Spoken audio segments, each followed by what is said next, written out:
Last week in Michigan politics, the race to become Michigan's next governor gained its first high-profile Republican contender this week.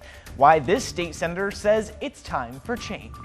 Plus, the current governor not waiting until her annual State of the State address to lay out her economic vision for Michigan, as one of the state's biggest industries faces a quickly changing road ahead. Why Governor Gretchen Whitmer said her proposals couldn't wait. And years after dangerous chemicals were found in Kent County, one local community system for removing them from the water system is gaining international attention. We spoke with a government official from the land down under about why they were here to see it. I'm Josh Alburtus, and this is your 13 on your side rundown.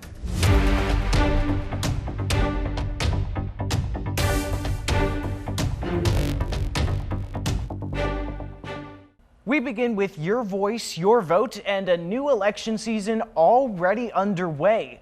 The top Republican in the Michigan Senate says he wants to be the next governor. Senate Minority Leader Eric Nesbit announced he is entering the 2026 governor's race to replace Governor Gretchen Whitmer. He's the first high-profile Republican to announce his candidacy. Nesbit has served in the state Senate since 2019 and became Minority Leader in 2023. Nesbit told 13 on your side why he believes he should be the party's choice for 2026. Hardworking families across the state, I think, expect a governor who works just as hard as they do. And that's what I'm willing to do in showing up. And that's why I'm starting as early as I am, is it's a big state. It's a beautiful state. And we have so many communities to engage with. Sending in. Nesbit joins Detroit Mayor Mike Duggan in the race, who announced last month he will be running for governor as an independent.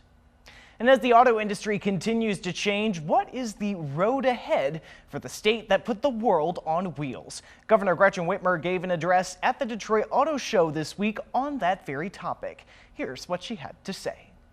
It's a speech one typically wouldn't expect to hear from Michigan's governor until their State of the State address early each year. Let's pave the road ahead together. But on Wednesday, Governor Gretchen Whitmer taking the stage at the Detroit Auto Show. Hi everyone, Happy New Year! To lay out an economic vision amid a rapidly changing landscape. This is a serious moment.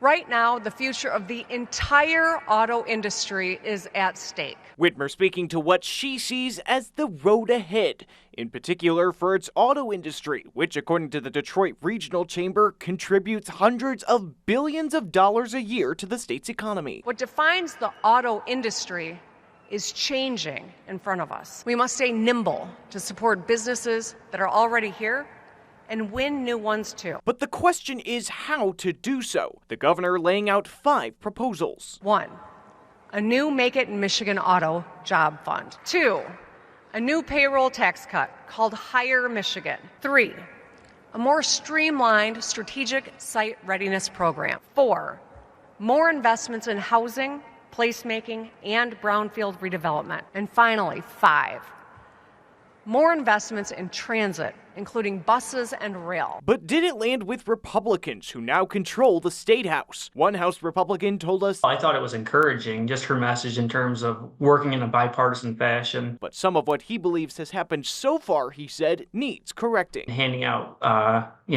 corporate handouts, I just think that's the wrong approach, and we really need to get away from that. That's money that could go right to our road infrastructure and go to a lot of other important needs for our communities throughout the state. He thinks the road ahead may lie elsewhere. We need to diversify our economy so we're not so dependent on the auto industry. That's always been Michigan's biggest problem, in my opinion, is we're just too dependent on the auto industry. And on Friday, Whitmer's office announced she is set to deliver her State of the State address on February 26th. 2 West Michigan natives and Michigan State University alums will be performing at Monday's presidential inauguration for Donald Trump. Saxophonist Staff Sergeant Connor Mikula from Holland and horn player Staff Sergeant Claire Ross of Grand Rapids will be performing in the president's own United States Marine Band. The Marine Band has performed for every U.S. president since John Adams. Mikula and Ross say the band has been rehearsing with music for about a week now, but the planning started months ago. The nature of inauguration is that a lot of it happens last minute, especially with guest artists. So we actually can't do a ton of preparation until right before the ceremony. So the first marching rehearsal we had was this past Friday. And I think the first band rehearsal was even more recent than that. It's really nice being a part of history. Every 4 years, we get to do this thing that just is so visible and represents so much that's great about our country with the peaceful transition of power. Both also performed during President Jimmy Carter's funeral last week. This is the band's 57th inauguration in providing the soundtrack for America. And at the state capitol, the fight over tipped wages dominated Lansing last week. Not even 2 weeks into the new legislature, Republican-backed bills when it comes to tipped wages and sick leave are already on their way to the full House. In the Democratic Senate, bills of their own have been put forth as well, putting into question what the final version of an end solution is going to look like. There is a looming cliff our state is racing toward. That so-called cliff, February 21st, when a summer ruling from the Michigan Supreme Court is set to take effect. So it's the job of this committee to act. Last year's ruling saying the decision by the legislature in 2018 to adopt and then change ballot initiatives addressing both the minimum wage and sick time was unconstitutional. It ordered the original language be reinstated with inflation adjustment. This meant increasing the state's minimum wage to roughly $15 an hour by 2028, changing sick time for businesses of certain sizes, and phasing out the state's tip credit, which allows employers to pay tipped workers 38% of the minimum wage and only pay more if tips don't make up the rest. If this passes, so many people lose way more than everybody is considering. After the first two hearings of the House's new Select Committee on Protecting Michigan Employees and Small Businesses, as it was named, The bill is reported as Substitute H1. Members pushing legislation to the full House after hearing from worker after worker. Some fear having employers pay the full wage would raise costs and cost jobs. Putting these new policies into effect will break many of us. Good, hardworking people will lose their jobs. Doors will close, and all for something that we didn't ask for. But some think the law revived by the court should be allowed to stay. We believe that tipped workers, like every other worker, deserve to have our wages paid for by our employers and not by our customers. Lawmakers getting to work to come up with what they feel would be solutions. In the new Republican-controlled House, two bills that would amend which sized businesses need to provide expanded sick time, raise the minimum wage to $15 an hour by 2029, and keep the tip credit at 38%. Small businesses, startups, these are significant expenses that can literally put them out of business. Both bills now on to the full House. And in the Democratic-controlled Senate, a number of proposals. Senator Kevin Hertel authoring the bill regarding the minimum wage side of the debate, proposing a $15 an hour wage by 2027, and keeping the tip credit, but raising it to 60% over the next decade. We realize that we can do both things. We can remain a tip wage policy here in the state of Michigan, but also increase that tip wage to make sure that folks are getting the resources that they deserve to support themselves, to support their families. Here in Grand Rapids, 2024 was the second year the city government had taken the reins of the city's Keystone ArtPrize competition, which has now been running for over a decade. Now, new numbers show ArtPrize 2024 was a major success. The festival partnered with Grand Valley State University to study the event's economic impact, and it is seemingly significant. The study by GVSU researchers found last year's ArtPrize generated $71 million for the local economy. That's a 30% increase over 2023. That money directly benefits hotels, restaurants, and other small businesses. Researchers found the hotel tax also generated $260,000 in new tax revenue for the community. Nearly 800,000 people visited last year, most from outside the area.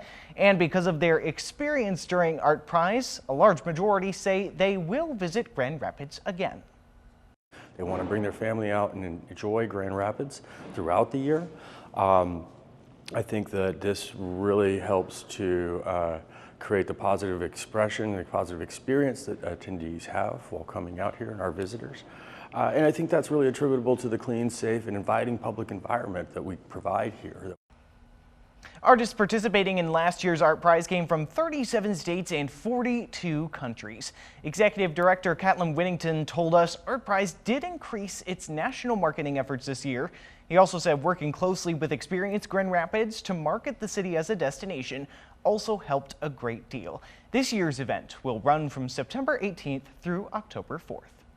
An infamous landmark at the RiverTown Crossings Mall in Granville is set to be demolished following an approval by the city government last week. The parking deck at the mall will soon be demolished. The new owners of the mall confirmed that the city's planning commission approved the plan to take down the deck. Local residents have expressed concerns over the stability and safety of the parking deck to both the mall and the city over the last few years. That space will be replaced with a new parking area and free up additional space for future tenants. Demolition is expected to start this spring and wrap up in the summer. The Mecosta County Board of Commissioners held their first meeting since deciding to no longer support the Goan electric vehicle battery plant. They're the second board to flip on their support for Goan behind Green Charter Township in 2023. And trying to get a comment from Goan leadership on this change has been difficult as they've paused their contract reportedly with their PR company. 13 on Your Side's Micah Cho has been covering the Goan project since the beginning. He has the story. In a statement to 13 on Your Side, PR spokesperson John Whetstone of Truscott Rossman said, quote, "Due to an ongoing legal proceedings involving the Green Charter Township Board, Goan has chosen to temporarily pause public statements to respect the legal process and ensure fairness. However, this will not affect its ongoing commitment to advancing the project. We look forward to resuming communications and sharing more exciting updates once these matters are appropriately resolved." If built, the $2 billion plant would add 2,500 jobs to Mecosta County within the next 8 to 10 years. The Mecosta County Board rescinded their support with a 5-2 vote at their January 2nd meeting, and newly elected board chair Chris Zimmerman was against the project. He declined a request for an interview. For Lori Brock, who owns a horse farm across the street from where the plant would be built, the decision by the Mecosta County Commissioners is a win for her and her No Goan movement. This community does not want Goan here. 13 on Your Side has reached out to Chuck Thalen twice for comment on if these developments will affect construction of the Goan plant, but as of earlier this week, we had not yet heard back. It's been nearly a decade since PFOS chemicals were found in the water of several Kent County communities, including in the Rockford area. Plainfield Township now has a system in place to remove the potentially cancer-causing chemicals, and the township's solution is getting international attention. 13 on Your Side's Jeremiah Brown tells us why. These are our clarifiers. That's how we soften our water. So I'm going to go back to New South Wales, and when that government says to me, it can't be done, it's too expensive, I'm going to say, yes, it can, because I saw it in Grand Rapids. Today, a member of the Australian Parliament visiting Plainfield Township to learn how PFOS is filtered from the drinking water. Hotspots of contamination from these cancer-linked chemicals were discovered in the area back in 2017. We mitigated the pollution factor of PFOS by changing our filtration system to granular activated carbon, a great absorbent of contaminants, especially PFOS. MP Kate Ferriman says their communities are facing their own reckoning with PFOS, with ongoing debate on how to address the issue. We have just found PFOS in our drinking water in parts of the water supply to Sydney. So that's been shut off. We're doing trialling and trying to filter PFOS out of that water. I've just heard of people's partner, husband dying of liver cancer, somebody else dying of pancreatic cancer. I've just met a woman who lived near the tannery whose kid has the highest level of PFAS in their blood in the country. Plainfield's GAC filtration system has been garnering international attention for its effectiveness, while saving millions of dollars by utilizing existing systems. The more other countries take this seriously, the more movement we're going to have with industry on fixing this problem. Sandy Winsteld of the Great Lakes PFOS Action Network has been campaigning since 2017 after learning her groundwater had been contaminated a year after her husband died from cancer. The organization helping Fairman come to West Michigan. I think that is what drives me to make sure that people are not contaminated with this through their water, through their air, through their food, and not knowing it, and that we're not addressing it. Reporting for 13 on Your Side, I'm Jeremiah Brown. And that's the rundown for your week in Michigan politics. Be sure to keep up with all the top political stories of the day, both on air and online at 13onyourside.com. We'll see you next week.